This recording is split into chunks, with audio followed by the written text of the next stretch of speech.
ساتھیو میں آپ سے ایک بڑی درد مند اپیل کرنا چاہتا ہوں. میں جو پاکستان کے میڈیا کے لوگ ہیں، اینکرز، خاص طور پر کاشف عباسی صاحب، حامد میر صاحب، کامران خان صاحب، میں آپ سے آپ کی لوگ آواز سنتے ہیں، گورنمنٹ سنتی ہے آپ کی آواز. ہم تو وہ لوگ ہیں جن کی آواز کوئی نہیں سنتا، ہم تو عوام ہیں.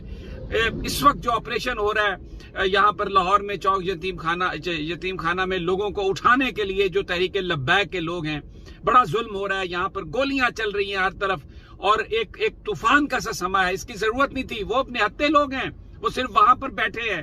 خان صاحب اگر آپ 126 دن بیٹھ سکتے ہیں پارلیمنٹ کے سامنے اور مولانا فضل الرحمان کئی دن تک بیٹھ سکتے ہیں اسلام آباد میں، تو اگر یہ لوگ چند دن اور بیٹھ جائیں گے، ان سے گفتگو کر کے آپ ان کو اٹھا سکتے ہیں. آج جو کچھ ہو رہا ہے وہاں پر، وہ کالا کالا یا رسول اللہ کی صدائیں ہیں، وہ اللہ کے ناموس رسالت کے لیے بیٹھے ہیں. اگر وہ غلط بھی کر رہے ہیں تو آپ ان کے ساتھ یہ ایسا سلوک مت کریں. میری حکومت سے درخواست ہے، وزیر اعظم صاحب آپ سے درخواست ہے، خدا کے لیے یہ ظلم نہ کریں، قوم کو ڈیوائیڈ نہ کریں. یہ بہت بڑا زخم لگے گا، ان نیسیسری ہے. یہ طاقت ہے ریاست کے پاس، آپ اٹھا سکتے ہیں. محبت سے گفتگو کر کے یہ کام کر لیں. اور میڈیا کے لوگ، میری آپ سے درخواست ہے، یہ لبرل جو ہیں، میری ان سے یہ درخواست ہے، خدا کے لیے یہ وہ دہشت گرد نہیں ہے. ان کے پاس یقین کریں کسی کے پاس کوئی اسلحہ نہیں ہے. یہ صرف اور صرف حکومت کا ایک وعدہ تھا، اس پر آ کے بیٹھے ہوئے تھے. حکومت یہ وعدہ نہ کرتی تو وہ یہ نہ بیٹھتے.